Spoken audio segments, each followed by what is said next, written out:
ہے کہ یہ صحیح منسوب ہے یہ غلط. یہ آپ نے یہ بات پہلے بھی لکھی بھی, آپ کہتے بھی مسلسل کہ آپ منکر حدیث نہیں ہے, ٹھیک ہے, اور اس کو آپ نے بہت اچھی طرح سے مجھے بتایا. لیکن جب ہم منکر حدیث کی اصطلاح استعمال کرتے ہیں تو اس میں یہ نہیں مطلب کہ آپ حدیث کے وجود یا اس سے ہی انکار.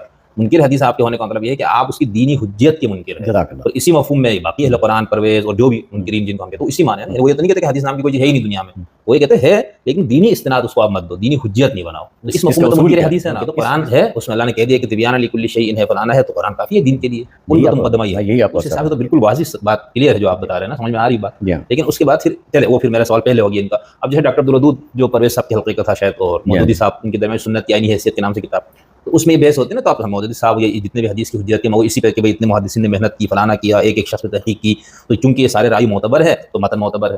تو اس پہ غالباً ان کا ایک اعتراض ہے بھائی جو بندہ حدیث گڑھے گا وہ پہلے معتبر لوگوں کی لسٹ اٹھائے گا نا. میں نے ایک حدیث گڑھنا ہے, اب میں یہ تو نہیں کہوں گا جس بندے کے کاذب ہونے پہ یا اس پہ ہے تو میں اس کو سند میں ڈالوں گا. میں حدیث گڑھ رہا ہوں اور اس کے لیے میں وہ چین اٹھاؤں گا یا ان لوگوں کا نام لوں گا جو معتبر ہے.